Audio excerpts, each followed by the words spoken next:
Hi, and welcome to Danny After Dark. If you're new here, make sure to like and subscribe so you don't miss a notification or a new episode. Long time no see, everybody. Tonight is a bit of a mix. It's a bit of a chill, but also recapping my trip to CrimeCon. Oh my God, I knew I was going to butcher it. CrimeCon 2023, which was in Orlando a couple of weeks ago. So I'm so excited to tell you guys about it. There was so much that happened.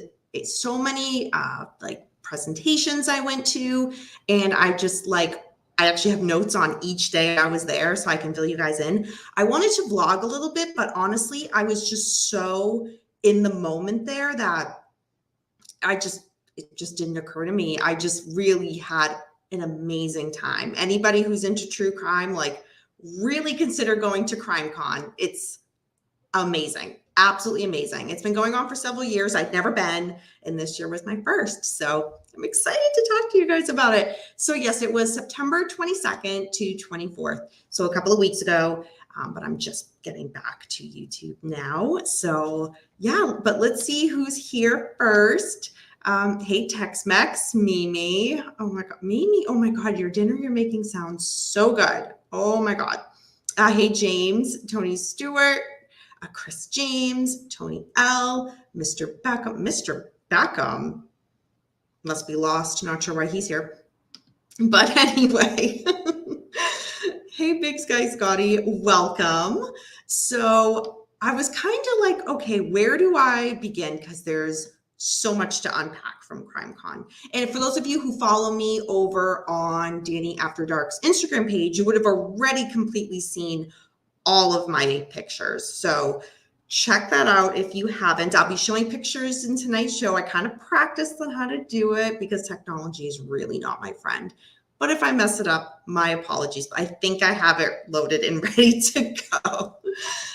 Let's see. Hey, Fiddle. Music City 911. Hi, good to see you. One of my CrimeCon buddies. I actually have one of the pictures from us when we met in my photos later to show. So, okay, you guys, subscribe to Music City 911. His channel, so good, so good. So that is Brandon Hall. And I went to his presentation, but I'll get back to that in a little bit. But so good, but also really, I don't know how you do the job you do. I think I thought I worked a hard job, but yeah, no, it was quite a reality check listening to what you did. And I'll get into that in a little bit later, but good to see you. Thank you for popping in. Hey, David Ellis. Let's see. What, James Watson, start with you being banned from any future crime cons? Yeah, no kidding. Imagine. Danny, give us a cat update. Okay. So a few of you, I didn't publicly post this. Just a few of you who I've been messaging with have been wondering where I have been. So I had to take a little bit of time off YouTube because while I was in Orlando, my cats got sick, kind of one by one, and coming back, I had to deal with that as well. So y'all know I got 6 cats. So, which I realized 6 is my limit. It's been a lot. So in a nutshell, our cats got an upper respiratory infection. All of them did, and had to be separately quarantined on antibiotics. And it was crazy. And Selena, the all gray cat I have, she had to be hospitalized for a few days. She got hit the worst. And I can officially say as of today, she is much better. All of them are much better. The antibiotics are being winded down from each of them. And life will kind of go back to normal soon, but it's been chaotic with kind of dealing with that and then just constant deep cleaning of the house. So yeah, when that's never happened before, and it was a little bit kind of threw me for a loop, but my cats were in great hands while I was away. And yeah, Auntie Mimi, shout out to Auntie Mimi for taking care of my babies. But yeah, things are on the up and up. But so yeah, some of you who had messaged me saying, oh, where are you? What's going on? I was like, oh oh, well, here's what's going on. So thank you for those who messaged me to check in and for being so concerned about my cats and my babies. So that's in a nutshell. So, hey, Sadie, good to see. Yeah. So that's the cat update. Thank you, Tony Stewart, and thank you for your kind words about my cats. I know they're a big part of the show, but yeah, that's why I don't have the open door right now, because they're separated. So cats need to start picking on Danny again. I know. It's so funny because I have you all know I have such a big heart for cats and for animal rescue, but especially for cats. And I always joke, like, you know what? 6 cats, that's great. Could I do it? Could I do a 7th? Could I do a 7th? But 6 was this was my limit. This was a lot. But anyway, that's the update on the cats, but they are doing so much better and will be fully recovered very, very quickly. Hence why I'm here. If they were still not well, I wouldn't be here tonight, but all right. So again, CrimeCon 2023 was amazing. I met so many great people, and I'll get into that, breaking down each day. I'll first start out with, I did a lot of damage on my wallet. They had a room where you could buy merchandise, like CrimeCon merchandise, and they had so many books from some of the authors that were there, from some of the presenters that were there. I mean, there was just so many that there was one day in particular, I went through that line and bought stuff, I think like 4 times in a row. And I kept getting in the same guy's line. And he's just like, weren't you here like 3 times already? I'm like, I know, don't judge me. I just couldn't stop buying stuff because y'all know me and books. I love to read. And I limited myself to a carry-on. So I had to kind of purchase my books wisely, because otherwise I literally would have just bought them all. I just would have bought them all. But let me show you guys what I did buy for books. I have already read this one. It is The Delphi Murders, The Quest to Find the Man on the Bridge, by host of the True Crime Garage podcast, Nick Edwards, with Brian Whitney. So this is the first book that I bought. I've already read it. I actually met Nick Edwards while I was at CrimeCon. I got a picture with him, but it came out so blurry, and I'm so bummed. He was such a nice guy. All of the podcasters, I mean, everybody was super, super nice. But yeah, I've already read through this book. Really, really good. Nick Edwards has been doing True Crime Garage. They're at, like episode in the 700s. It's been a really long time. So if you don't know that podcast, definitely check it out. But awesome book. Again, I've already finished it. I'll do it in a future true crime book recommendations video for sure. But this was the first book that I purchased.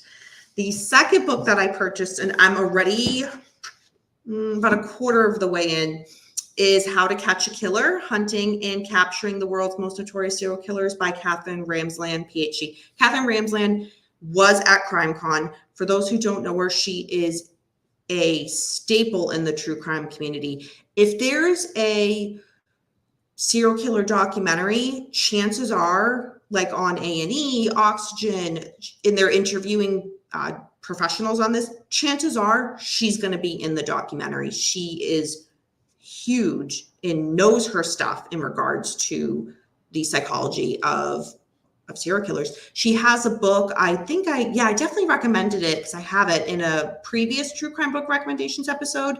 She did a book with Dennis Rader, BTK.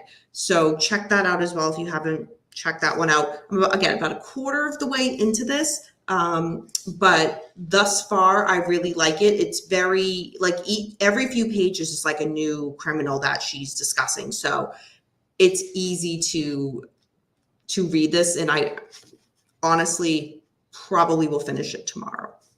And I'm really looking forward to that. So that was the second book that I got. The third book that I got, I ordered it while I was there so that when I came home, it would already be here. Jerry Williams, who is a podcaster who was there, I listened to her podcast, and we'll get to that in a little bit. So she's a former FBI agent and she wrote several books, but this is the one that I really wanted to get. And when I was talking with her, I told her, I was like, I already ordered this. Like, I wish she was selling them there. She wasn't. So I ordered this and I'm really excited to read it. It is a manual for armchair detectives, FBI myths and misconceptions, debunking cliches for those who read, watch, and write true crime dramas about the FBI or have always wanted to be a special agent. So I'm really excited to dig into this. I have been a fan of Jerry Williams' podcast for quite a while, for several years, and I've recommended it in a previous true crime podcast recommendation video. So I'm really excited to read this and then to connect back with her and let her know my thoughts on it. So looking forward to that. 2 more books that I bought. So again, even the 5 that I bought, or well, that one was shipped, it made my bag heavy because I also brought some books with me to read on the plane. So, which I shouldn't have done. But anyway, the 4th book was Down the Hill, My Descent into the Double Murder in Delphi by Susan Hendricks. So she was one of the presenters at CrimeCon, and I actually got to meet her. And I wish I had her sign it. I didn't have the book before I did her kind of meet and greet that I did. You all will see that picture in a little bit. But her presentation, like the seminar that she did, so good, so good. So I have really high hopes for this book, and I'm sure it won't disappoint because I've heard from other people there who were buying it, and they've heard wonderful things about it too. So I'm really excited. Again, that is about the Delphi case. The last book that I bought was A Light in the Dark, Surviving More Than Ted Bundy by Kathy Kleiner Rubin. She was at CrimeCon. She was actually the first presentation I went to. She, again, survived Ted Bundy at the Chi Omega sorority house. And I was blown away by that, but I'll get into that when I touch base on that. And I actually ran into her. Like, the cool thing with CrimeCon is a lot of these presenters and kind of big names in the true crime world, they're just walking around. They're just walking around like the rest of us. So you just stumble upon everybody, and it's really cool because everybody's really, really nice. And again, everybody's into true crime. So when I ran into her, I was like, oh my God, I bought your book. Can you please sign it? And she did. She did sign it for me, if you can see right there. So that was really cool. And I did get a photo with her, actually 2 photos with her because I ran into her both days. But I'm really excited for this because y'all know I have always been into the Ted Bundy case. That's kind of what got me into true crime.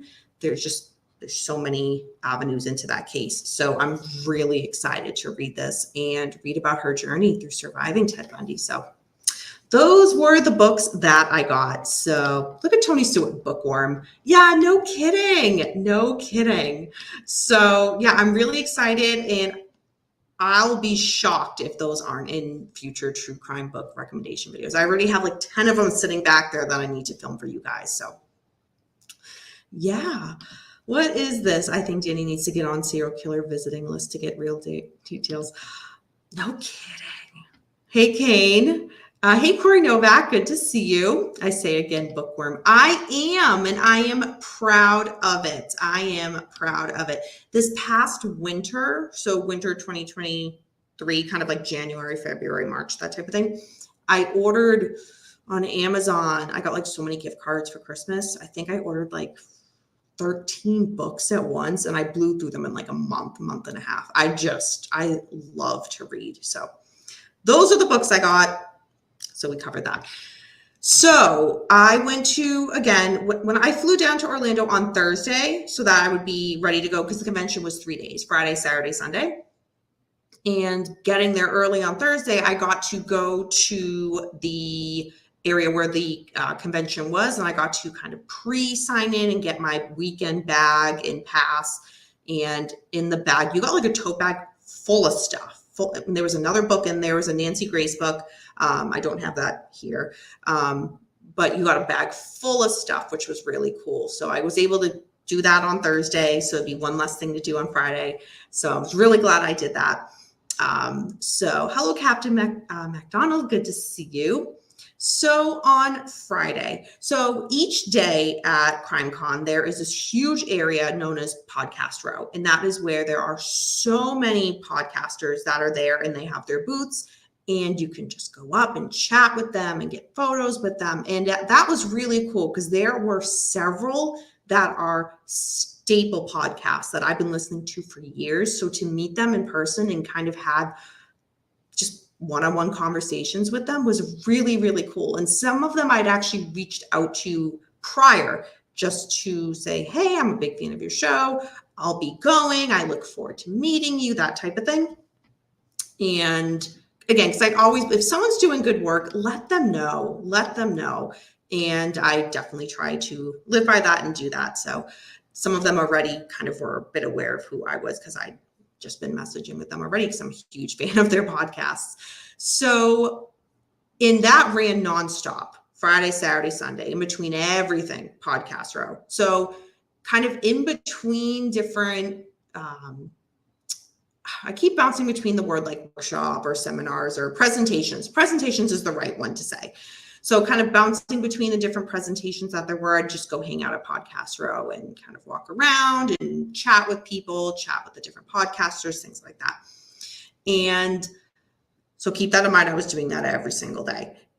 And there were other booths that people had gotten, some who were, there was one guy was doing kind of facial reconstruction and he did a presentation on that. And he, throughout the whole convention, was working on that. And that was pretty cool. And there were some channels like Court TV, Oxygen that had their own booths. So there was a whole bunch of stuff to do and to see there.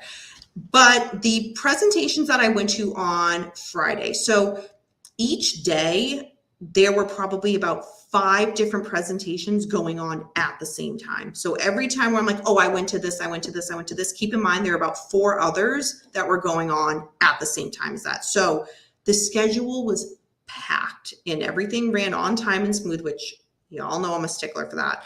And so I'm like, what do I pick? There were some where I'm like, I can't figure out which ones to go to because there was just so many wonderful presentations being offered at the same time. So choices had to be made.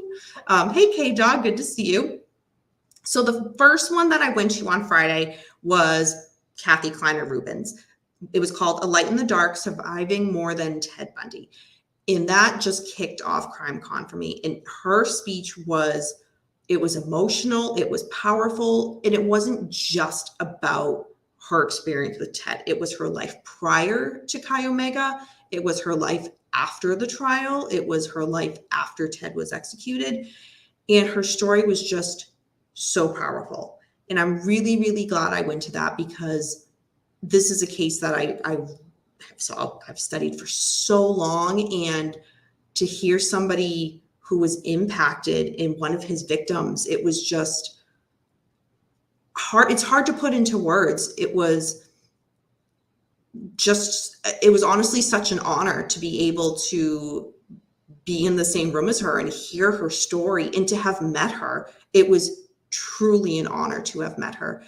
What an amazingly strong woman. And I mean, she had, she talked about her health struggles prior to Chi Omega, getting cancer after. It was just, ups and downs, but she's like one of the most positive and sweetest women ever. So that was really cool to hear her and meet her and to hear her story. The second one that I went to was called Violent Minds, What Drives the Most Heinous Serial Killers. And that was through Oxygen True Crime. It was with Stephanie Gomulka, Catherine Bond, Dr. Catherine Ramsland, and Dr. Gary Brucato. That was really cool because, again, anything with Dr. Catherine Ramsland, I'm all for it. This woman, as I said earlier, she knows her stuff. She's such an expert when it comes to this. So to hear her and these amazingly smart other presenters as well during that panel was just really, really cool. Hi, Royce, good to see you. The third one I went to was called the Idaho Murders. And I'm going to butcher, I can already tell I'm butchering words here. That's all right. The Idaho Murders, an expert forensic analysis by Joseph Scott Morgan. Joseph Scott Morgan, again, anything that his name is attached to, I'm there. He is the host of the podcast Body Bags with Joseph Scott Morgan. Him and Dave Mack co-host that, but it's essentially Joseph Scott Morgan's podcast. He did forensic pathology. He did autopsies for a long time in his career. Now he teaches at a university, but anytime there's a big name case, which there seems to be one every single day now, he's always interviewed, and he has so much knowledge that he brings to this community in this field. So anything he has to go over, I'm there. And I actually got to meet him, and I'll share you guys those pictures kind of day by day as I recap. And it was amazing because, again, the Idaho murders, that's still ongoing. The trial has not started yet. We know that Brian Kohberger has been arrested. He waived his right to a speedy trial. So this might not happen for a few years. So for him to give kind of his expert opinion on the forensics of this was really, really cool. So looking forward to when the trial starts, because yeah, this will be covered big time. K-Dog. So how was the bar? Yes, that was Saturday night. I will get to that. And I got photos from that for you guys. So the other two that I went to on Friday, one was called Waco 30 Years Later by James McGee. Oh my God. I was messaging with Beckham about that because me and Beckham have been talking about Waco. Stay tuned on my channel. You may or may not see something further with that.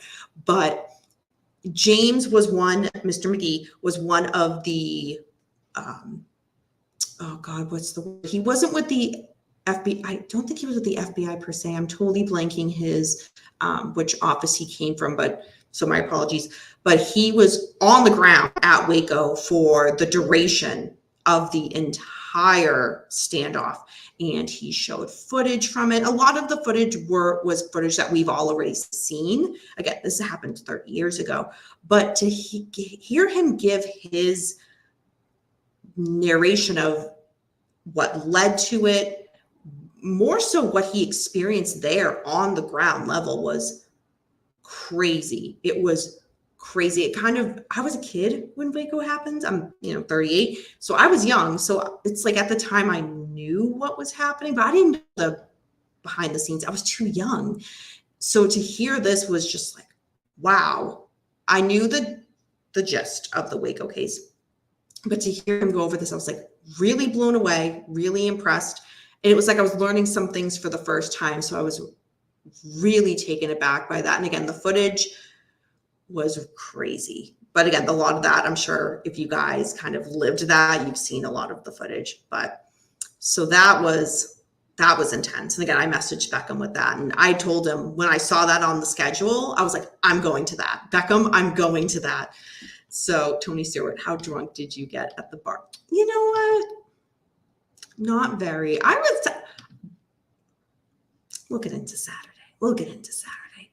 Long days here because, okay, CrimeCon, it would start at like 9 a.m. and go till like 8:30 p.m. The tickets were, I would say, again, you guys can go on the CrimeCon website and check it out. They were kind of pricey to me because I'm used to going to other conventions where it's maybe like $25 to maybe $50 a day. This, I was like, oh my God, this is like several $100s for a weekend pass. Totally worth it. And completely makes sense with the amount that they offer. Completely worth every penny. I was very impressed of what was put on. Totally worth it. So the last presentation I went to on Friday, and then I'll show you guys my Friday pictures, was called Did He Do It? Can They Prove It? All about the defense of Brian Kohberger by Sarah Azari, Brian Enton, and Jim Griffin. So it was very interesting to sit and listen to professional DAs talk about this case because, again, Brian Kohberger has not stood trial yet. So for them to kind of say, here's what we know, here's what's public, as a longtime DA with quite a few years of experience. Here's how I'm looking at it. Here's the things I would question. Here's what I would bring up. And it's interesting because, yes, everybody is entitled to a defense attorney. If they're brought up on charge, again, innocent until proven guilty, they're entitled to this. And so I was very torn. And I'll just speak for myself because I'm sitting here thinking, like, do I have my opinion made about Bryan Kohberger? Yes, I do. It is what it is. But so to hear like a DA kind of say, I would bring this up and I would question this and question that, like a part of me is just like, oh my God, like he did it. You're like some of the victims that, and I call them victims because they were in the home, and yes, they were not attacked personally, the two women, but the trauma they will go through from experiencing this, I call them victims.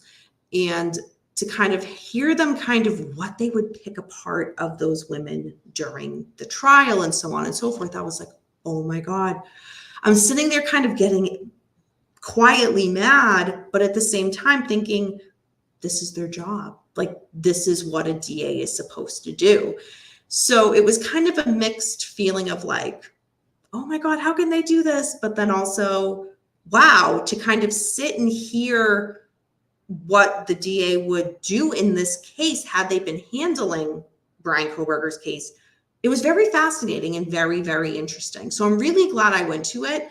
It just put things in a different perspective. And part of going to CrimeCon for me was also, connecting with other people who are into true crime, but learning. I love to learn. And I did learn a lot from that. So that was Friday. Jamestown only got juicy after 3 days innocent. Oh my God. Oh my God. I will believe he will plead out. Yeah, Kohberger, man. Yeah, well, trust me, as things go on, that will definitely be a topic on Danny After Dark, I assure you. So that was Friday. Let me pull up the Friday pictures. Hey, Michael Danielle, 69, welcome. Good to see you. You're not too late, so no worries. No worries, hun. All right, let's see if I can do this correctly. So share screen.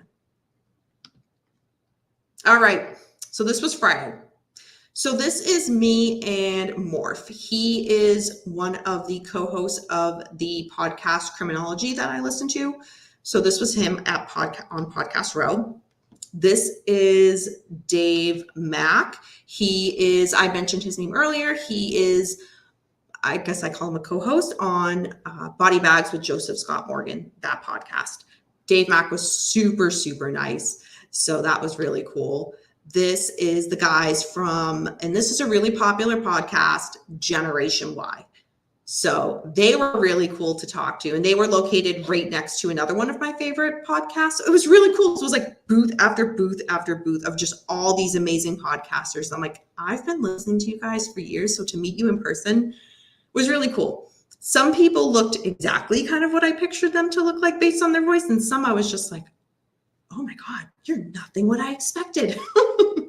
So that was cool. Let's see. All right. So, oh, yep, that's correct. Of course, you can't have true crime without Charles Manson. So Oxygen was the network that put on CrimeCon, and they had this area where you could charge your cell phones, and there was like the sitting area where you could go and kind of watch kind of round the clock Oxygen television.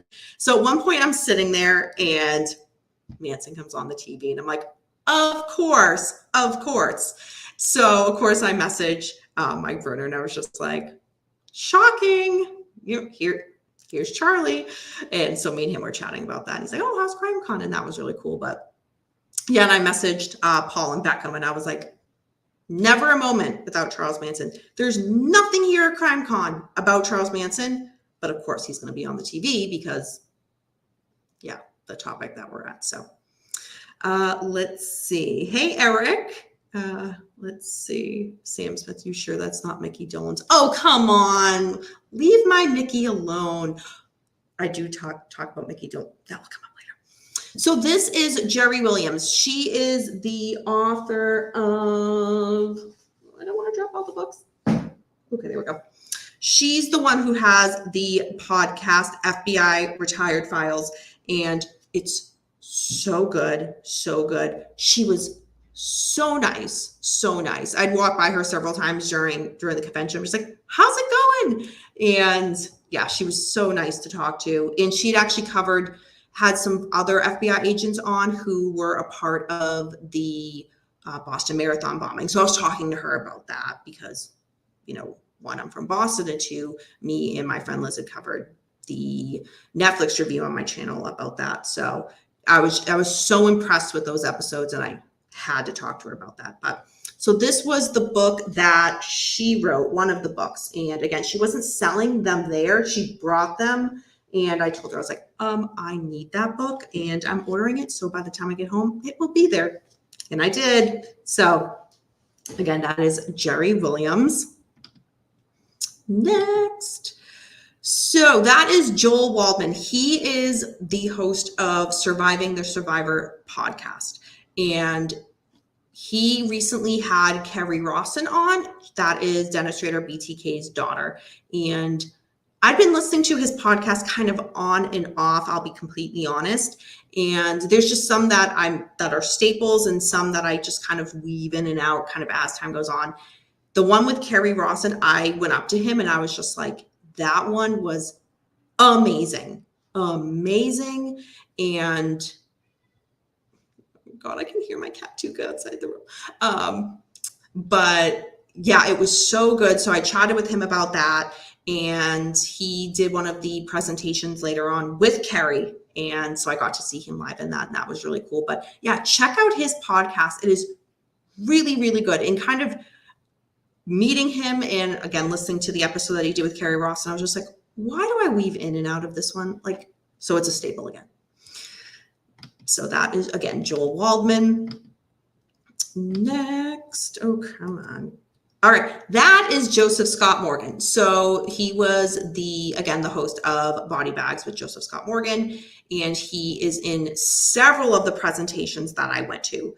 So again, anything this man does, I'm there and I'm listening to it because his experience in the field that he does or did for so long can't be beat.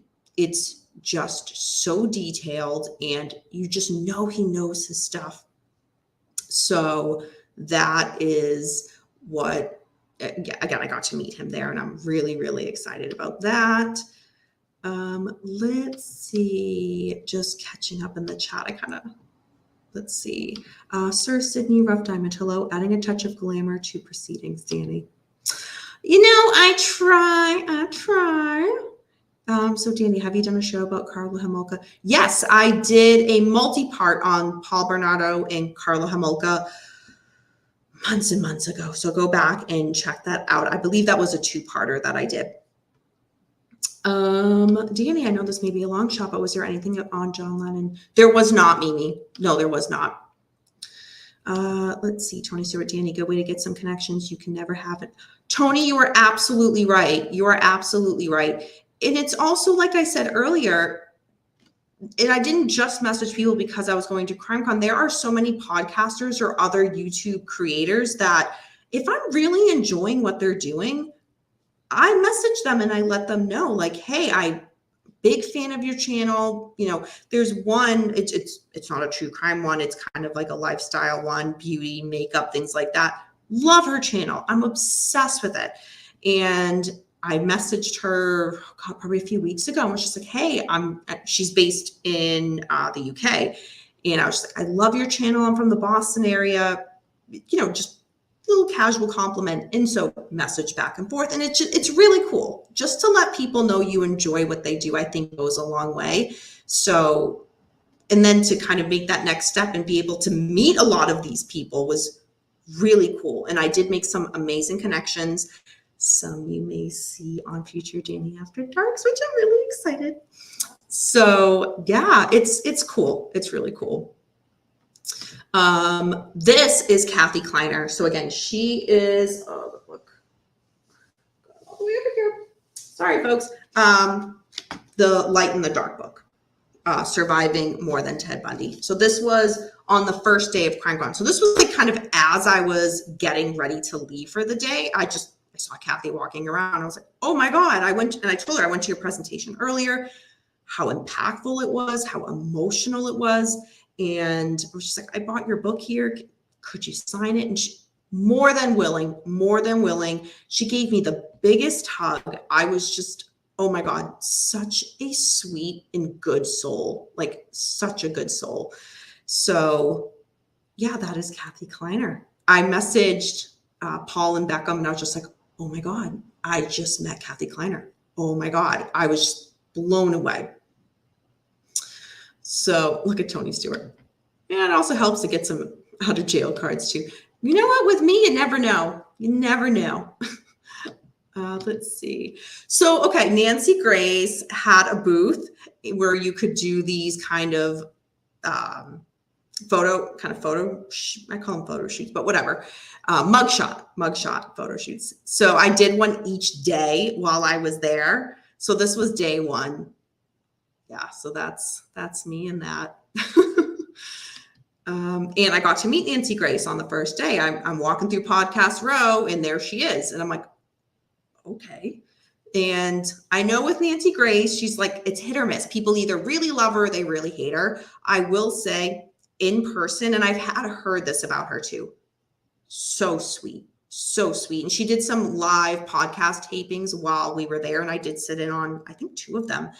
And it's funny to see that switch because meeting her here, sweet as can be, again, gave me the biggest hug.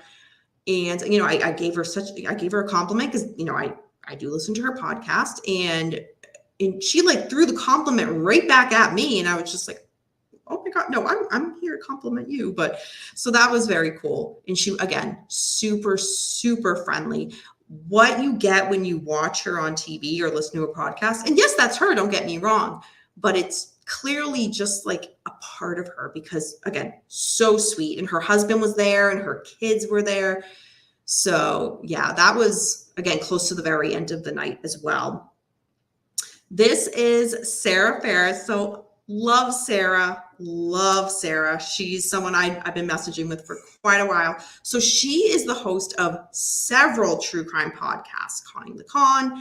But the big one that I really enjoy is called Stop the Killing. I recommended that in a previous true crime podcast recommendations video. I have the book that I've read through, and I need to do it in a true crime book recommendations video. But that's the one where I'm obsessed with the work that she does. So again, I would recommend Stop the Killing, Conning the Con. She does several others, but those are the 2 that I really, really am into, especially Stop the Killing. But yeah, so that is Sarah. I was so excited because she is from, oh God, what part of the UK? I'm totally blanking. My apologies, Sarah. But so to meet her here was really, really cool. Like on my first day there, like I made it a point to go over to her booth and be like, Sarah, so nice to meet you in person. So that was really cool. So that's me at her booth. Let's see. You guys talk about Nancy Grace. She probably would have smacked me. I like Nancy Grace. All right. Yeah, you guys are going off about that. I kind of figured. This is Mike and Gibby. So they are the podcast hosts of True Crime All the Time and also True Crime All the Time Unsolved. I've recommended their podcast, again, in a previous True Crime podcast video recommendation. And they are, like, again, one of the long-standing podcasts that I've been listening to for years and years. Love them. They do, at the end of their episodes, kind of call-ins. So you can call in and leave a message and they'll play it. I've done that. I did that a couple of years ago. Yeah, it was a couple of years ago at this point. And I was like, hi, I'm Danielle from Boston and I love your podcast. And it's funny because one of my coworkers, she listens to them too. And she heard that episode. She's a bit behind in it. And when she, like months later, she's like, I heard you call into True Crime All the Time. I heard your message. And that was really funny. So when I met Mike and Gibby, I was like, oh my God, my coworker loves your podcast. So I made it a point. And then I texted her this photo and she's like, tell them I listened to them. I'm like, girl, I already did. So they were there and I was so excited to meet them. They did the meet and greet at the bar. I call it meet and greet, but it's more like a hangout on Saturday night. So that's why I went to the hotel bar on Saturday night too. And that was so much fun. Let's see. Was there anything about Dimebag? Corey, there was not. There was not. Who wears short shorts? Hey now, it was Florida. It was hot. It was hot out. That's my story, and I'm sticking to it. Okay. All right. That's the last picture from Friday. So, all right, stop screen. All right, so that was Friday. Again, day one, nonstop. So Saturday, again, in between every presentation I went to, I would go hang out at Podcast Row. So the presentations that I went to on Saturday, one was called American Autopsy by Dr. Michael Baden. That was really cool to hear him kind of give his opinion on several cases. One of the ones that he talked about was Jeffrey Epstein, and he showed some photos. I took pictures of those photos. I will not post them on social media. They are very, very graphic. If you want me to, I don't mind like privately sending it. If anybody's like, hey, I want to see, I'm interested, DM me, I'll send it. Because I had sent it. I sent it to Paul, I sent it to Beckham, and I sent it to my friend Liz as well. She's like, oh, dude, check out these photos. And he gave his kind of input on, again, several well-known cases, Jeffrey Epstein's being one of them, and his opinions on the autopsy findings and what he agreed with, but most importantly, what he disagreed with. And that was really cool to listen to. So that was the first one that I went to. Okay, Fiddleford, what do you, CrimeCon would, of all places, CrimeCon would be in Florida. Fiddle. So CrimeCon 2024 has already been announced, folks. I'll get to that at the end. And they switch it up where it is, so it will not be in Florida next year. So yes. So the second presentation that I went to on Saturday was called, shocking, Crime Stories with Nancy Grace live podcast taping. It was about BTK because Dennis Rader, BTK, is back in the news. So anything with BTK, he's one of those staple names in the true crime community, like a Dahmer, a Bundy, Ramirez, Gacy. He's one of those names. So the fact that after all this time he's being suspected for more crimes is crazy. So I wanted to go and learn everything that they were talking about that case. So again, it was called BTK Reign of Terror. It's Not Over Yet. And that featured, besides Nancy Grace, Karen Stark, Nicole Parton, Cheryl McCollum, Ann Bremner, and Joseph Scott Morgan. And again, anything with Joseph Scott Morgan, I am there. So they kind of went back and forth and kind of gave their input about what has come out, where the case and the directions that law enforcement will be going. So that was really cool to listen in on. And again, it was a taping for her podcast. So that episode should probably be out probably in the next few weeks, I would say. So that was cool. The next one I went to was the 911 Experience. And that was by Brandon Hall. Brandon, again, thank you for coming in earlier. And it was called, Do You Have What It Takes? And I was interested in that because I'm thinking, okay, I have family who are EMTs, firefighters. So I have a good understanding of that from their perspective, but nothing about like kind of the 911 end. So I'm like, okay, I want to learn about this. And oh my God, it was wild for Brandon, who had been and still is doing this for, oh my God, it was like over 20 years, I want to say. And to hear him say what a shift is like. And it was just wild. It was wild. Like he had a picture of his computer screen and there was like 6 monitors going at the same time. And I was like, oh my God. And yeah, he played some actual 911 phone calls and kind of went over, here's the information that you need to grab from that phone. Like when someone calls, here's what you need to do. Here's the information that you need to pass, because we think about it as, okay, they take the calls, but what are they then dispatching to the police, to firefighters, to paramedics? And there's so many. I had no idea how complex it was. I had no clue. And it was really insightful. Brandon did an amazing job. He was also on Podcast Row himself, because again, he has this podcast. So to hear him speak about his profession was eye-opening. I had no clue what was involved in that. And it's beyond impressive. So that was really, really fun to sit in on and to learn. And he had some people go up on stage, and a 911 kind of mock call would be played. And it's like, all right, here's what do you do? What information you get? So like the people going on stage had to get the information, dispatch it out. I'm sitting in the audience, like stressed, like, oh my God. It was, yeah. So it was pretty cool. So Brandon was really great with being it very crowd interactive as well. So I really enjoyed going to that presentation. But did you see Collier Landry? So Renee, Gabby Petito's family was there at CrimeCon. They did a presentation one of the days. I did not go to it. There was a different one I went to at that time, and I was so torn. But I went to a different one. But her family was there, and there was you could donate by phone, by text to the Petito family, kind of raising funds. And the goal, I think, was like $25,000. I don't know what was hit, but I know like at each presentation, kind of as you were waiting, if you were there earlier, it would show at that time what the monetary amount that they were at so far was. And it was, each day was going really, really strong. So they were certainly raising a lot of money for the Petito family, and kind of, it was just really impressive. And it was really cool how much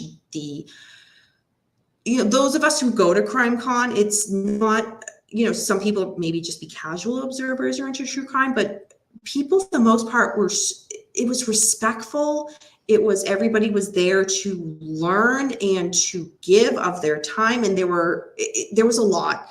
And I'll get into a bit more of that later of what there was. But so in a nutshell, yeah, Gabby Petito's family was there. And I heard from other people that I kind of talked to who did go to her family's presentation, it was so emotional.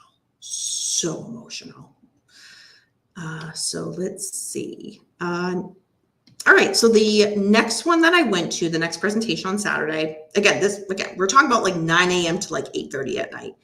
And there were some gaps in between of presentations that I didn't even go to, because I was like, all right, I need to eat something. I need to charge my phone. I need to so there were some that I didn't get to go to.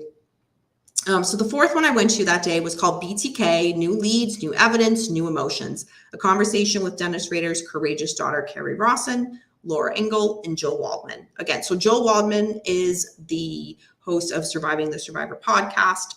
Carrie Rawson, again, Dennis Rader, BTK's daughter. And that was a really great presentation. I was so excited to see Carrie Rawson in person. Her book, Serial Killer's Daughter, one of my favorite true crime books of all time. I've recommended that in a video. Go back, check that out if you missed that.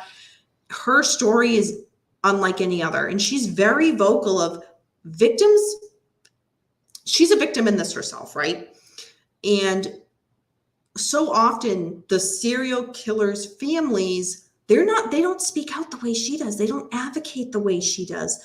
And she's the only one doing it. And now that she's working with law enforcement on these new cases that her father might have been involved in, and she talked a lot about that. There's things that she couldn't talk about because, again, these are open cases. Active investigations are going on. So she was very upfront with, hey, here's what I can talk about. Here's what I can't talk about. But to hear, it just blows my mind that, again, she's going through this is her father, and yet she's assisting law enforcement with trying to help solve these cases. It just is mind-blowing. So to hear her speak about this, so powerful, and can't say enough good things. That was, again, one of the favorite presentations I went to of all of CrimeCon. Let's see. of all the serial killers I'm aware, I think BTK is the scariest. I could see how you could say that, Mimi. He was one of the community. So when the community was out looking for who is this guy, he was one of the community. Father worked for the city or the town that he lived in, involved in the church. He was one of the higher ups in the church. It's just family man. There was just so much that he blended in. And that's what's scary. Because again, people want monsters to look like monsters and they don't. That's what's scary. So I hear what you're saying, Mimi. Danny gets to do all the good stuff. Danny saved her money for a long time to go to CrimeCon to do the good stuff. So yeah, it was again, because the tickets were so expensive. The weekend pass was so expensive. I was like, oh my God, why is that? But going makes sense. And honestly, so the convention was at one of the convention center was at a hotel. So the hotel has like a separate area where the convention center is. Most people stayed at the hotel. It was pricey. I'm not a hotel person, honestly. I'm an Airbnb type of person. But yes, you could get a quote unquote discount by going to CrimeCon, staying at the hotel. But I was like, okay, there's an Airbnb less than 2 miles away, significantly cheaper. And then I would just Uber there and back. And it was better because where I was, there were so many restaurant options. So it was just so much cheaper. And I was talking to some of the people that were also attending CrimeCon and, kind of like, oh, are you staying at the hotel? Where are you staying? What are you doing? And I was like, oh no, I got my own Airbnb. And it was just so much cheaper to do that. So, just making it work. But yeah, it was an expensive weekend, but it's like, this is the true crime event. There's also, for those who don't know, every year there's also CrimeCon UK. So anybody here who either lives in the UK or visits, maybe plan your trip around then, because again, there's CrimeCon in the States every year and then CrimeCon UK every year too. So side note. Hey, Paul, the better Paul, good to see you. All right, so the next 2 presentations that I went to that day, again on Saturday, this one, I messaged, you all know my friend Liz, we've done the collab on the Boston Marathon bombing. I messaged her as soon as I got out of this. I was like, Liz, oh my God. So you guys, the Gilgo Beach case that's ongoing that we've been talking about, Rex Heerman, during my True Crime and Chills. This was the Long Island serial killer, a conversation with Suffolk County Deputy Police Commissioner Anthony Carter, and then Kristen Thorne, who is one of the news reporters in that area who knows Anthony. So it was a panel with her and him. It was, wow. The information, so they went in, y'all know this case has been decades. The crimes have been spanned for a long time, and everything's just coming out now about Rex Heerman.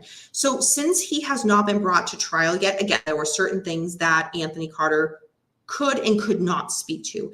And Kristen Thorne, she was the one who asked him the questions on this presentation, was very respectful of that, because this is her community too. This is both of their communities. They're not going to go at CrimeCon and say anything that would jeopardize the case. So yeah, to hear them say kind of what led to it and how they got the FBI back involved in the case. Because for those who've kind of followed this, there was other leaders in the police department, and they as in this one individual, did not want the FBI involved. And it was, so, then Anthony comes in and, wants the FBI's assistance. And they're like, why should we work? We were pushed away last. And the amount of experience that Mr. Carter has and brought to this, and the connections that he was able to, again, get the FBI involved. Let's take this guy down. Amazing.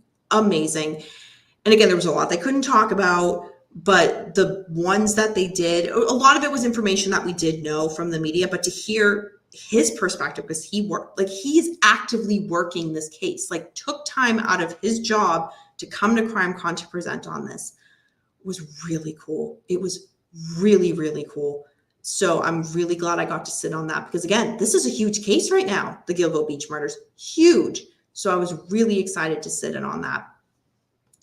And then the last one that I went to, and it was it was by S. Monique Smith, and it was called All Missing Children Aren't Dead, Hear from the Longest Living Jane Doe.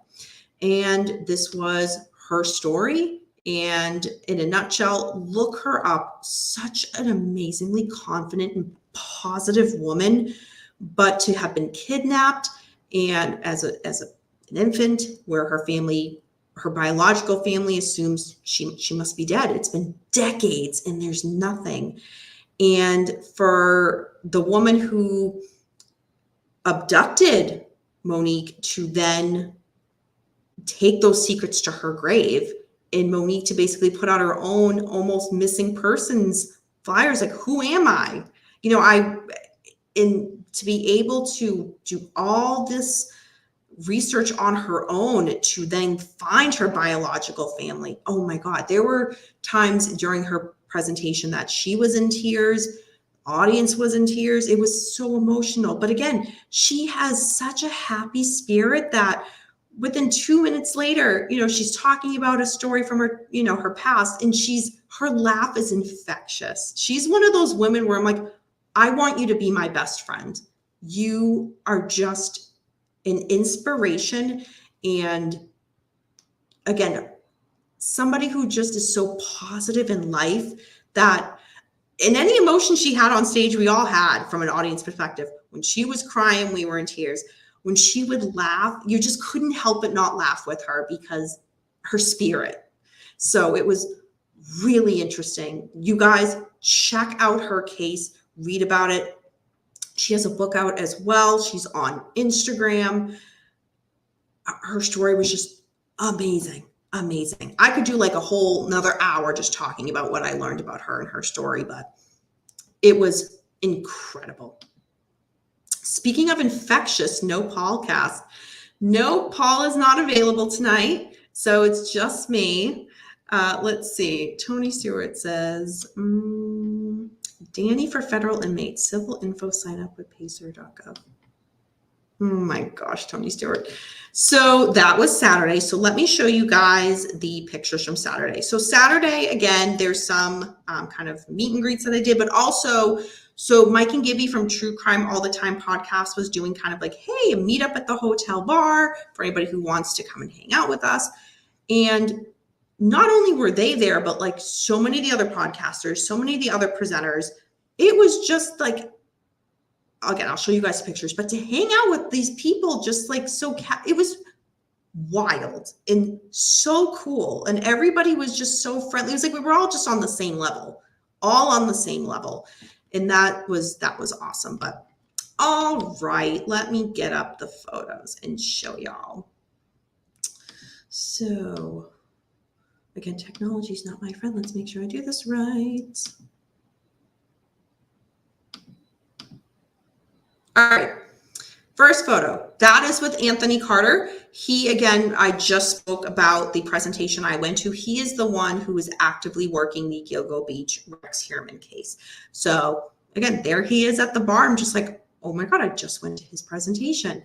So yeah, very, very nice guy. Been in the field a really long time. So it was really cool to have met him in person. Next, Bob Motta. Bob Motta. So for those of you who don't know who he is, and let me pull up the name of his podcast because you guys have to check it out. So Bob is, where is it? Here it is. All right, Defense Diaries. So he has several seasons out, but the first season, so he is a DA himself. His father was also a district attorney, and his father was one of John Wayne Gacy's defense attorneys. So Bob, again, DA on his own, he started the podcast, Defense Diaries. So what he talks about in his stories, in the briefest of nutshells, when he turned 21, his father gave him his birthday gift. It was an old shoebox that had tapes. I think he said like 17 tapes in there. And they were his father's interviews with John Wayne Gacy. And the only ones that there was only for, I want to say it was like an A&E special or something like that on John Wayne Gacy. A few minutes of one of the tapes was played in that documentary. Other than that, none of the information on these tapes has ever been released. So on Bob Motta's podcast, he not only plays those clips, but then talks about it. So I think the first season is about, it's like 40 episodes or something like that. But really cool to have met him. When I was at the bar that night talking with Brandon Hall, who does that 911, he did the 911 presentation, and he has his own podcast, again, about being a 911 operator. He was just like, oh, that's Bob Motta. He was the one that pointed him out and introduced me. He's like, oh, do you know who that is? Bob, come over here. So that was really cool of him to make that connection for me. So that was really, really cool. But again, his father was one of John Wayne Gacy's attorneys. Wild, wild. This is Brandon Hall. So again, Brandon has his own podcast. Thank you, Brandon, for popping in earlier. And he was one of the presentations that I went to. I talked with him quite a bit that night, along with one other girl that I met there at the bar that night. So that was pretty cool. Super nice guy, super nice guy. Again, been doing 911 operator job for over like 20 years. Wild. Again, I thought I had a stressful job. Hearing just a snippet of one of his shifts, I'm like, yeah, mine's pretty easy in comparison. Let's see. Kathy Kleiner, Ruben, again, surviving Ted Bundy. This was her. I walked by her on the second day, and I was like, get another photo with you. Again, so nice. Gave me a huge hug. Awesome. And it was such an honor. I think I told her, it's an honor to meet you. Such a sweet woman. So Kelly Siegler, so she has her own show on Oxygen called Cold Justice, and I've been watching that show for years, and there's a new season coming out, which I'm so excited, but check it out. This woman is smart and goes to, in a nutshell, for those of you who don't know that show, her and another partner will go to different areas in the United States where there's these cold cases that have been like that for sometimes years, sometimes decades. And sometimes bringing in somebody from the outside who specializes in this and will go out, and you see this, re-interviewing people who have not been interviewed in years. They're picking up on stuff that maybe have been overlooked, or now that time has passed, sometimes people are more willing to talk. We see that happen in true crime all the time. Amazing show. So yeah, again, here I am at one point. I'm right outside the area where, again, you can charge your phone, and there was all these really cool recliners with like these massage chairs, which is, oh my God. Oxygen went full out for like their kind of, hey, come rest in this area if you need a break from CrimeCon. My God, hookup. TVs constantly going with Oxygen, where that one picture earlier with Charles Manson on the TV. So there I'm there like, okay, let me charge my phone. Oh my God, there's Kelly Siegler. So it's just really cool how everybody's just walking around there, and you can just meet anybody at any time. This was, again, that photo booth at Nancy Grace's thing with the, jail photo. So this is what I did for day 2. I know, I'm a ham. I can't help it. This, again, Sarah Ferris, love Sarah. Again, Conning the Con podcast, and the one I love, the Stop the Killing podcast. Such a powerful podcast. So I walked by Sarah. I was like, oh my God, you look absolutely gorgeous today. Let's get another photo. So yeah. This is Cheryl McCullum. So she is one of the people who, amazing in her own right. She's also on Nancy Grace's podcast. One of the people on there. So I went to a presentation that she did earlier, and super sweet woman. She goes by Mac. And I'm talking about her, and at one point, one of my tattoos on my thighs was sticking out. She's like, oh, that's a cool tattoo. It was on my other thigh. You can't see it in this photo. And then, so you guys can kind of see the peace sign under my shorts. So that is, I have a thigh piece tattoo. It's kind of like a very hippie inspired tattoo. And at the top, that makes the peace sign. Y'all know the monkeys, Mickey Dolenz. So Daydream Believer. It says Daydream Believer. And That's one of my favorite tattoos that I have. And I mentioned to her, I was like, oh, check this one out. So we were talking and I was like, yeah, I'm obsessed with Mickey Dolan. And we were just talking back and forth. And I think it was just such a she was like, it was really funny because I'm young-ish, but y'all know my obsession with Mickey Dolenz. Amazing. There's nobody in the world that is, to me, Mickey Dolenz is it. I know some women are all about Bradley Cooper, Brad Pitt, Tom Cruise. You know what? No, it's Mickey Dolenz for me. It has always been Mickey Dolenz. So yeah, she got such a kick out of that. We were just laughing. It was so funny. So then, yeah, we were just laughing about that. And then she's just like, yeah, let me sign your arm. So okay, you can kind of see that other thigh piece tattoo in that photo, but yeah, so we were just laughing and laughing about that. And so she was so funny, so funny to talk to. Again, Cheryl McCollum. Again, this is Mike and Gibby, True Crime All the Time podcast. So this was at the bar during their meetup. So I was so excited to go to that. Back when they are always at CrimeCon. They typically will do this where it's like, hey, we're going to be at this place at this time. Come on by, have a drink, hang out with us. So before I was even on that plane to CrimeCon, they announced on their podcast, hey, for those going, here's where we'll be. Here's the time. Come hang out with us. I was like, I'm going to that. I'm going to that. And I did. And it was so much fun. So much fun. Again, another photo with them. Did I have the same one twice? No, I didn't. Right. Oh, and this was one of the photo booths Oxygen had. So yeah, that was a lot of fun. That was day 2. All right, exit out of that. Now let me go back to the chat because I couldn't see what y'all were saying while I was doing that.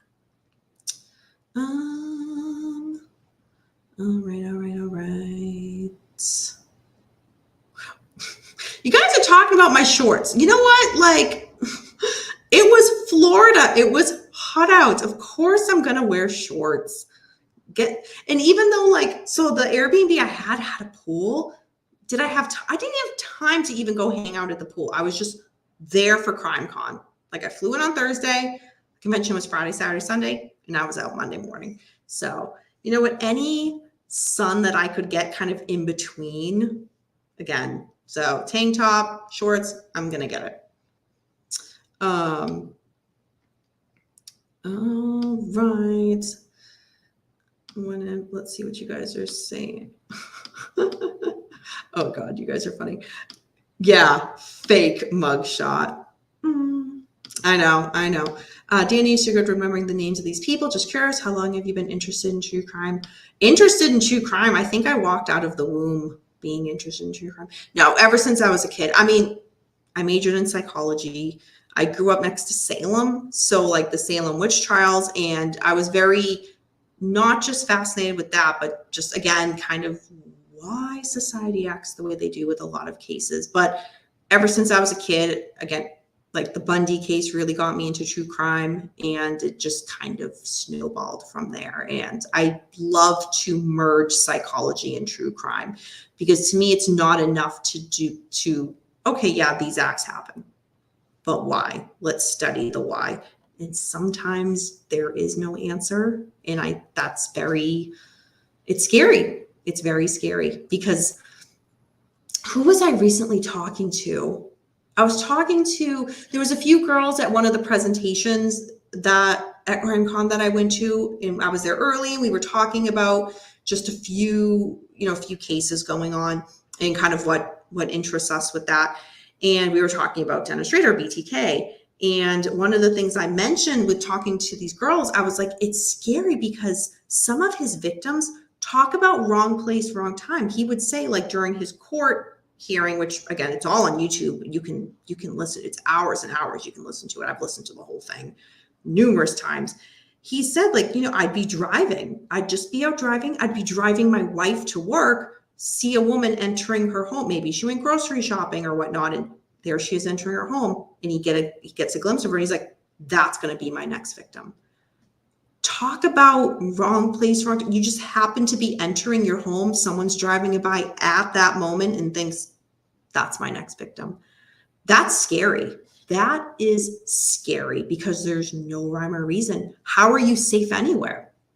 And he was very open that he would just spot a woman and that would become his next quote unquote project, because that's what he called them. He called these women projects. And then he would stalk and study and learn their behaviors, learn their patterns, when to attack. And that is very scary. So long story, sorry, I just gave you a long answer there, but yeah,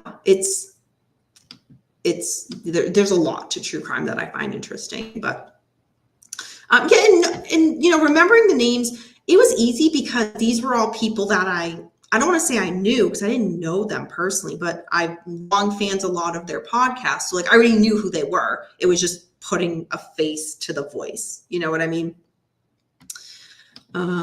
Let's see, Renee. Nancy Grace cracks me up because she's always saying everyone's full name over and over. I know she does in credentials, Renee, in credentials. She'll be like, this is Joseph Scott Morgan, host of Body Bags, also professor at such and such. And also, yeah, I get what you're saying, Renee. She sure does. Fiddleford, I hope you're still here. Look at James Watson, Bradley Cooper, Brad Pitt, Tom Cruise, Fiddle. Oh my God. Fiddleford, Clay, my God. Again, when I went to Florida, when I went to Canada to visit Paul and Fiddle, my God, the amount of DMs about Clay. So fun. Oh, how's your trip? Oh, Paul's friend. Oh my God. Ladies, he's taken. Let's see. Mimi, I had to admit I had a crush on each monkey at some point. Used to watch their show faithfully. Yeah. I know like everybody loves Davy Jones. And don't get me wrong, Davy Jones, super cute, but Mickey. Manson got me interested in true crime. Yeah, there's always, you know what? There's always that one case that somebody will be like, this is what got me into this. And I think that's awesome because to bring people who would, especially with YouTube, this was a COVID project. The Paulcast Manson Saga discussion panel was a COVID project. We're all quarantined and it's like meeting them online and, hey, let's start this. And then meeting other people who are just as into it or even are into it from a different perspective, but they're into it nonetheless. It's so cool. It's so cool to connect with people you wouldn't ordinarily. So yeah, I mean, I get what you're saying. It's cool that YouTube has given that platform where it's, hey, I'm into this. Hey, I'm into this. People live in different states, different continents, but hey, we've connected and we're both into this and let's talk about it, which is awesome. Oh God, James, I call my women a month later. James. Let's see. Now I'm getting an idea for a Knives Out screenplay set at CrimeCon. Benoit Blanc just happens to be there as a speaker. Interesting. Okay, so that was Saturday. So Sunday was the last day, and the convention only went till I think 2:30 on Sunday, which I was kind of bummed because I wanted more, but I was so exhausted, right? So Sunday, the presentations that I went to, again, in between going to podcast row and talking to the podcasters each day, was the first one was Snapped. Y'all know on the Oxygen channel, the show Snapped. It's been going on for, I think, over 10 years or just about 10 years. So it was Snapped, an inside look by David Lane, Deborah Allen, Madeline Griffey, Stephanie Steele, Stephanie Gomulka, all from Oxygen True Crime. So they all work on the show in some capacity and have some of them for years since the creation of Snapped. And it was really cool because, again, they gave, just as it says, an inside look into how the show started, how it evolved, how it is where it is now, how they reach out to families, the community, the women who are behind bars themselves. And so David Lane, he does a lot of the interviews, and to hear how he goes in, like, he's just like, I don't go in with any questions. I just organically talk to them. And he's like, not that I would recommend everybody doing that, but he's like, he studies this case inside and out. So he knows, and he would kind of give examples of, when I'm talking with somebody, here's how one question would then pull out information on the next question, or they might answer in this way. And that leads to the next question. And he made it sound so easy, but it's like, no, this guy just really is good at what he does. And they talked about how they do the recreations on the show. And that was really cool too. It was not what I expected, but I've loved Snapped. Snapped is also a podcast. So for those of you who maybe one of the things I gave up during COVID, because I just was like, I'm so sick of this, was TV. Gave up TV. I can't even tell you the last time I turned the television on. Books. I got way back into books, but I love the show Snapped. So it's a podcast. So I'm still getting every single week a new episode, but it's the audio from the show, which is really cool because I can now listen to every single episode, which is awesome, or almost every single one. The second thing that I did that day, and one of the things I'm really excited to have done, was a meet and greet. It was with Susan Hendricks. She wrote the book I said earlier, Down the Hill. Becky Patty, Tara German, Kerry Rawson, Sharon Love, and Stacy Chapin. You might recognize some of those names. So Becky Patty and Tara German are the family members of one of the Delphi murder victims, Abby and Libby. Kerry Rawson, again, BTK, Dennis Rader's daughter. Sharon Love, her daughter as well. And I didn't know that case. I honestly didn't know that case. And I was so mad at myself for not knowing it. I'm like, how do I not know this? So of course, while I'm at CrimeCon, researching, I was like, oh my God, her daughter was brutally, brutally murdered. And they did a presentation later on that day that I did go to, but I'll talk about that later. But the story is just so heartbreaking. Stacy Chapin is the mother of Ethan Chapin. He is one of the victims in the Idaho college murders. Again, where Brian Kohberger is now standing trial. So it was this meet and greet with all of them. And it was, wow. These women are all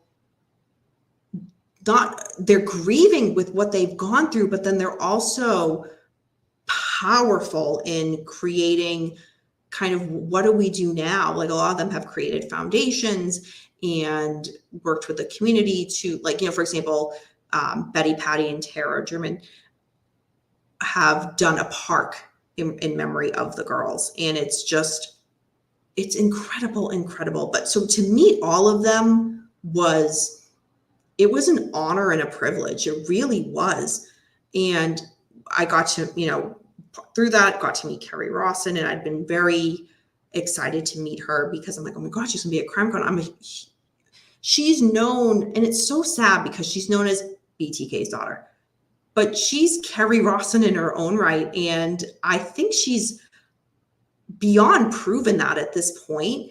And to see her now kind of take her life back and work with law enforcement to take something that's so horrific in her life, her father's gone, he's in jail. She's had nothing to do with it. And to say, you know what, I'm going to work with law enforcement and make something right. Powerful, powerful woman. And I told her when I met her, I was like, it's an honor to meet you. It is an absolute honor to meet you. She was so sweet, so sweet. The next thing that I went to was called Dismemberment in the Desecration of the Dead Body, which was Body Bags Live podcast taping, Joseph Scott Morgan and Dave Mack. You've heard me say Joseph Scott Morgan multiple times. Again, I listen to his podcast, Body Bags, every single week. Can't get enough. I cannot get enough. Anything Joseph Scott Morgan does, I'm there for it. So when they did a taping, I was like, of course I'm going to be sitting in the audience when they do this. So I went to that. And again, he brings years and years of experience. He's now a professor in college. So he teaches students about, what his profession did and how to get into that. And yeah, it's so again, he'll talk about different cases and kind of give his expert opinions on it and kind of questions that may still arise, or gee, looking at a certain case, the autopsy was done a certain way. That's interesting because I would have done it this way, and here's why. And so that's very fascinating. So I was really glad to sit in on that. So I'm thinking that podcast episode will probably be out in a few weeks as well. Either way, I'm subscribed and I listen to his every single week. So, and then the last one that I went to that day, and this was, again, kind of going off of the meet and greet I just told you about, was called A World Turned Upside Down, Tragedy, Triumph, and the Power of Healing, with Susan Hendricks, Kerry Rawson, Becky Patty, Sharon Love, Tara German, and Stacy Chapin. And there were so many tears on that stage, but also a lot of hope. These women all have been through so much. A lot of them, their family members, victims of crimes. But then also to hear Kerry even say to them on stage, like, I'm the daughter of a serial killer, but these women welcoming me in, Kerry's a victim in her own right in all of this, in a different way that nobody else is coming forward like she is. She's the voice of the other side of it. And these women really, what a powerful group. There was one thing that Stacy Chapin had talked about. Again, her son, Ethan Chapin, is one of the victims in the Idaho college murders, again, with Brian Koberger that will be standing trial for that. It struck me that, and has still stayed with me. One of the things that Stacy had said was, because Ethan was a triplet, so it was Ethan, and he had a brother and a sister, again, triplets. They all went to the same college. So these other two siblings are now still at that school every day and have to see that house every single day and live with what happened. And it was interesting because one of the things Stacy said was, a week before the murder happened, her and her husband went to the school to see the kids. You know how when you're in college, there's like that one weekend where it's like, oh, parents come visit, and kind of that whole thing where, when I was a college student, I was like, oh, what a drag. I want to do my own thing, but family's coming. Okay, fine, I'll entertain them. You know what I mean? We've all been there. But this is a very tight-knit family. And she talks about her visit with her 3 kids that weekend. And again, this has stuck with me since. She talks about how after her and her husband, they visit their kids, they get in the car, and she's like, me and my husband high-fived. We did it. All that blood, like all that sweat equity of raising 3 kids to be as, good kids that they are, good-hearted, smart, be in college, working their way to becoming successful, independent adults of their own. She's like, we did it. We did it. We high-fived in the car that day. We worked so hard to raise these kids. We did it. And that feeling lasted 7 days. And then Ethan was murdered. It was just a punch in the gut. It was, to hear her say that, it still has stuck with me. And then each of the families kind of talked about after the fact, how, there's this big media presence, but ultimately then media will kind of move on because there's other cases. But some of these are very still relevant, Idaho, that everybody's talking about Brian Koberger in that whole case. But she talked about, things hitting you in different ways, right? Stacy Chapin was saying, for example, she's like, I was always used to, raising my triplets, going to the store, for example, for a holiday, for Valentine's Day. And she's like, I always have to buy 3 of everything. And she's like, then I go now and I have to buy 2 of everything. And she's like, you're standing in like a Target and it just hits you. And the other women families that were here on that presentation said the same thing. It's like those moments where you don't expect it to hit you, but it does, that your loved one is gone and they were taken in such a brutal way. It was just such an emotional way to end CrimeCon. It really was. It was sad. It was really sad, but it was also so powerful. These women, just their family member, what they've been through, into what they've done since. Again, what they've been doing to, do something for the community or how to give back and how to, each of them in their own right has done something powerful. When they even said, like, I think Carrie Rawson was the one that said it. She's like, none of us want to be here. We don't want to be here on the stage. We wish we weren't here, but this is what life dealt, and here we are. And you just got to move on and do the best that you can. And it's hard. I'm just paraphrasing, but it was so powerful, absolutely powerful.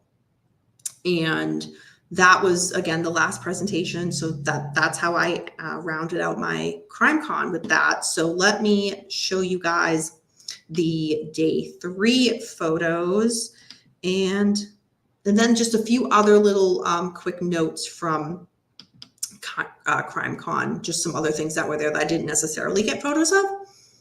So, all right. Okay. All right, I love a selfie moment. So Court TV, again, they had their own booth there. So they had this where you could get your photo taken. And what you don't see so if you look to the left, there's that tape, like this table with like a black tablecloth. What you don't see on the table and hanging is there's this giant poster where you can write a case or a note and to display all of CrimeCon weekend. Like some people would give their well wishes to some of the victims' families that were there, or kind of, hey, here's this case, you guys should look at this. And I wrote on the sticky that I did, Brian Walsh and Anna Walsh, that is a huge case here in Massachusetts. If you're in Massachusetts, you know what I'm talking about. So I wrote that on that board. This is that meet and greet that I told you guys about. That had Carrie Rawson, Becky Patty, Tara Germain, Susan Hendricks, Stacy Chapin, and did I say Patty Love as well? Yes. So yes, that is the meet and greet that I did. So Susan Hendricks, she's the one with the black suit jacket with like the red and the white stripes on the side. She's the one that authored the book I bought, Down the Hill. So that is that meet and greet. And then, yeah, me and Carrie Rawson. Oh my God, I was so excited to have met her. And I'm like, it is an honor to meet you. Like an honor, an absolute honor. Mugshot day 3. I love a moment. So one of the booths there at CrimeCon had some evidence, if you will, true crime. I hate to say murderabilia because it's really not, but it's from the case. And there were one for OJ, one for Whitey Bulger, and one for Ted Bundy. So I took pictures, and it's kind of hard to see through the glass, but these were some of the things that were from OJ Simpson. This one was Ted Bundy. It was a handwritten note. It was hard to get a picture of the note because, again, the glass kind of gave a glare. But yeah, it was one of the notes that Ted Bundy did. I do have to say, it was kind of, I get why they brought it, but it was like, oh man, like Kathy Kleiner's walking around and that Ted was her attacker. So she's walking by this booth. Here this is. I was just like, not the best taste, but nonetheless, again, that was some of the stuff that was there. And Whitey Bulger, so his sneakers. So my friend Liz, again, we did the collab for the Netflix documentary on the Boston Marathon bombing. She is so into the Whitey Bulger case, like so into it. She will message me and text me all the time. She's been reading a ton of books on this. So the second I saw that, I took a picture. I was like, Liz, oh my God. She freaked out. But yeah, so Whitey Bulger sneakers. So that is the pictures for day 3. Again, not as much because it was a shorter day. Oh, good night, Sir Sydney. Oh, you're in the UK. Oh, it is late where you are. Well, good night. Thank you for joining. Let's see. Just want to just quickly catch up on the chat before I kind of wrap this up. Could the clues be found upon thigh tattoos of a mysterious young woman in British Shorts? Funny. James, I saw the CrimeCon website. The most popular booth was the one to see Danny's funny tattoo. No, I did not. You're not there for that. Like in regards to, like even like on my back calf, I have is my most recent tattoo. Yeah, it basically covers my entire calf. It's a skull with like these. It's black and white with these flowers coming out of it. It's very not like misty, but yeah, it's a very interesting tattoo, but like I'm not like, hey, check this out. Like, no. Like if people commented on my tattoos, that's one thing, but like I'm not there to be like, look at this ink, look at this ink. And honestly, a good amount of people at CrimeCon, because again, it's in Florida, everybody's wearing like shorts and a tank top, covered in tattoos. And I love tattoos. I think it's amazing art. So like, of course, when I'm in my like line waiting for something, if I see someone, I'm just like, oh my God, that's a cool tattoo. Let me ask. But not everybody, people don't really care about that for the most part. I like that show, I Survived. Yes, Renee, yep. I'm sure it's a tastefully done tattoo. All of mine are tastefully done. Tonight's Danny After Dark show is definitely getting bookmarked. But oh my God, Mimi, thank you so much. It is so kind of you. Oh my God. That's heartbreakingly sad. Yeah, Kane, yeah, going back. Yep, absolutely. All right, so I recapped the 3 days. So some of the other really cool things that were going on at CrimeCon there were other booths of some people who are trying to get information for family members of their own that were murdered, and there's just no answers. And it was interesting, but heartbreaking also. Like I tried to make it a point to go to every single booth.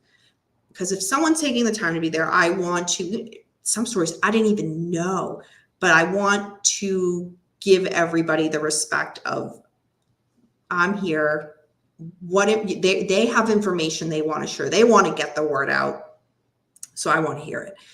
And there was one of the girls that I spoke to, she had a booth. Her father had been murdered years prior. Nothing. There's no information on it. And so I was at her booth and she was telling me the story, and I'm like in tears. I was physically in tears, and she's like, stop crying because you're going to make me cry. And I was like, I need to hug you. It was just so emotional. It was so emotional. I like hugged her for so long, and it was just, oh my God, like this is not just, and I know with true crime, it's, part of it is also getting the word out. Some of these cases, think about it. We all live in different states, sometimes different countries. There are cases that happen here you guys don't hear about, or vice versa, where you are, I wouldn't hear about it. And this was such a great place for the word to get out. And think about who's there. Think of all the powerful people that are there, all these people who have connections on their podcasts of their own, television shows of their own. And this is the place to get, you know what, if you can't get answers where your local police department, maybe the case is cold and they can't get information, bring life again into this case. These podcasts, like this is the place to say, here's my family member's story. Please help. And that was really powerful. There was, like, for example, Nick from True Crime Garage. In the book that I read, he talks about, so he's been going to CrimeCon for years. And he talks about early on in the book about a case that he was working on the show. And he was at one of the CrimeCon events, and there's this line of people wanting to meet him. And a victim's family member was in the line. Like everybody's like, oh, wow, I'm meeting Nick from True Crime Garage. And then he's like, this woman comes up and she's upset. And she says, I think she was the grandmother of a victim of a story that he covered. And he was like, oh my God. And she said, thank you. Thank you for talking about the story and for not letting it go away. And he just talks about how impactful of a moment that was for him. And I'm like, it was just touching to hear that in the book. I'm like, oh my God. like, oh my God.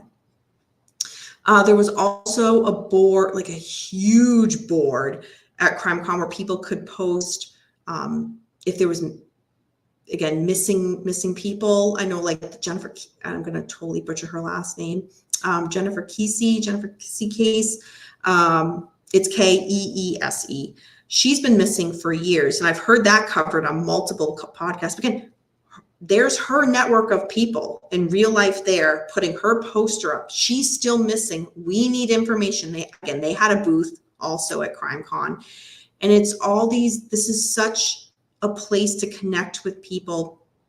Again, not just in the US, but worldwide. And again, pass on information of, my loved one's missing. Help, spread the word.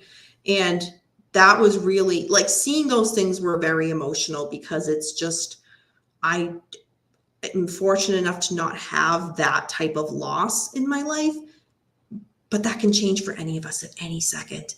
And just to be reminded of that was really, it was powerful. Again, like Carrie Rawson said during that presentation, she's like, none of us want to be here. None of us want to be here and be at CrimeCon and be on the stage. But essentially, life took that turn, and this is the cards they were dealt, and how do you make the best of it? So, oh my God, we're an hour and a half. So that was my CrimeCon 2023 experience. I'm so glad to have went. I had a lot of fun. And when I say fun, I don't mean that in a distasteful way. I mean, I really like challenging my mind and to learn things that I've never learned. So to go to some of these presentations, as I talked about earlier, and be like, I know nothing about this topic. And to learn was fascinating. To connect with so many people, not just podcasters and presenters, but also other people who were just attendees too, who have similar interests, and you just connect and you vibe with people. That was really awesome. I look forward to, again, all these books that I bought. Just, again, I love to read. I love to learn. So I'm really excited for that. And with CrimeCon, again, there's an up and down range of emotions. Some things you're going to when you're in tears, and some things you're going to in your having a smile and a laugh, and there's hope and there's inspiration, and it's a lot, but it was, I'm so glad to have gone and had that experience. It's every year. As I mentioned, they did announce CrimeCon 2024 will be in Nashville, and it will be the last weekend in May, first weekend of June. So it's after Memorial Day weekend. So would I like to go next year? I would love to go next year, but again, we'll see. We'll see what, if I have nothing going on here, and, because I'm busy with, volunteering and dance and life. But I would love to. It's on the calendar. It's like tentatively on the calendar. So yeah, that's that. I thank you guys for sticking around. I really enjoyed talking about my CrimeCon 2023 experience with you guys. I'm glad you guys enjoyed this episode. I hope you got something out of it. Maybe there's a presentation or a case that I mentioned that you're like, oh, wow, that sounds interesting. I want to learn more about that. Please do, and message me. Let's talk about it. Other than that, I will be back next week, back on regular Danny After Dark format, covering a case and then a true crime and chill. So I look forward to that. Hey, Trekker, good to see you. Oh, thank you. I did enjoy it. All right. So until next time, everybody, remember, we don't live in darkness. Darkness lives in us. Bye, everyone.